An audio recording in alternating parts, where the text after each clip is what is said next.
Здравейте, пак съм аз. Вече се измита коса, макар че с мръсна май изглеждах по-добре. Днес нещо ме ударило на TikTok видеята, пак се включвам. Сега ще говорим, но този път ще говорим пак за мъжете. Но от малко по-различна гледна точка. Ще го погледнем от друг ъгъл. Може би е добре да си вземете пуканки. С мен няма как да е бързо. В това видео ще говорим за взаимоотношенията между мъжът и жената и какви отговорности всъщност има мъжа и колко тежат те върху него. Така че концентрирайте се. Сега, така все казваме, че мъжът с нищо не помага вкъщи, не готви, не чисти, не пере, не се занимава с къщната работа. А някога питал ли се дали на този мъж, когато той е бил дете, някой му е показал и му е казал какво е къщна работа и какво трябва той да прави? Върнете се едни 30-40 години назад и се опитайте да се представите каква е обстановката. Говоря от своя личен опит, защото аз имам брат. И когато ние сме 3 деца, и когато бяхме в нашите си детски години, майка ми и баба ми показваха на мен и на сестра ми как да готвим, как да перем, как да чистим, как да метем. Учиха ни нас как да вършим къщната работа. Докато брат ми прекарваше дните навън с баща ми или там след обедите, след училище, си спомням много ясно. Имахме гараж и те си прекарваха там след обедите в гаража и се нещо правиха. Дали чукаха, дали заваряха, дали по колата нещо правиха, дали цепеха дърва. Все нещо навън. И се прибираха в къщи, за вечеря вече, като се смърчи. Но от зиме, лете те си прекарваха времето навън, когато са си били в къщи, баща ми не е работил. Та, кога майка ми да покаже на брат ми как да пере? Сега разбирам, живеем в различни, модерни времена. Имаме страшно много машини, които вършат цялата работа. Жената също работи, макар че майка ми работеше тогава, но да речем, че вече няма баби и дядовци, които да помагат, или вече те работят защото пенсионната възраст се вдига всяка година. Аз вече не знам тези хора дали изобщо ще доживеят да вземат пенсия, но както да е.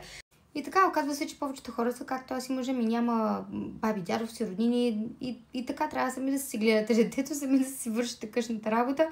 И двамата работим и какво правим?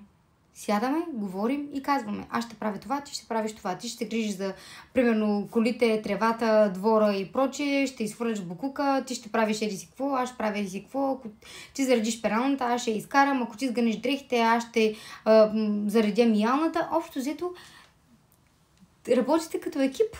Ти казваш на него какво да прави, защото в повечето случаи той не знае, или му показваш, защото не му е било показвано, поради ред причини, и той учиш го. И тъй като му покажеш един-два пъти как да направи, на следващия път ще го направи.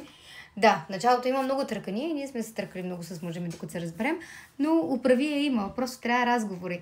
И когато следващия път решите отново да обвините мъжът си за това, че нищо не е направил, първо си задайте въпроса дали някога му е било показвано, дали някога му е било казано, че трябва да се направи, и ако не е ли моментът да седнете, да поговорите с него и да си изясните дали пък не трябва да направите нещо като график или знам ли, да се разберете помежду си кой какво ще прави, всеки да си има неговите задължения. И примерно, ако той трябва да изхвърли букука и дори да прелива този букук, не трябва да го хвърляш, остави го, той ще си го видиш, ще го хвърли. Дали се шамохляса там, дали след седмица, 2, 3, 5, се някога ще го хвърли. Ако пък забрави, напомня му така и му каже: това не беше ли едно от твоите задължения?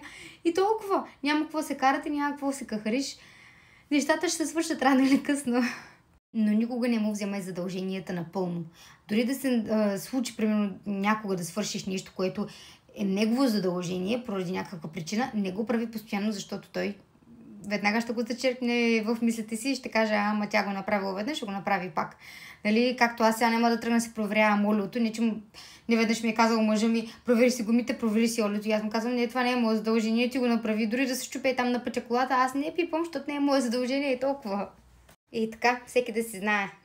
И нека бъдем откровени и си признаем, че колкото и да ни е трудно на нас, толкова им е трудно и на мъжете, защото на техните плещи също лежат големи отговорности, даже бих казала по-големи и от нашите, защото в повечето случаи те са така главната фигура, тези, които са провайдерите, тези, които трябва да го играят като защитен елемент в семейството. И ако нещо стане, нали знаете, че винаги ще кажете: той е мъжът.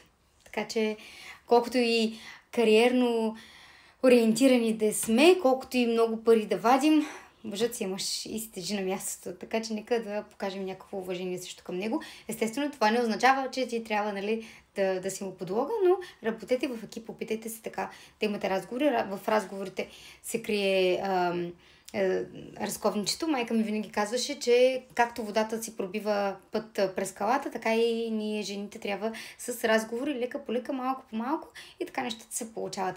Хайде, чао, до нови срещи, ще трябва да вземам детето.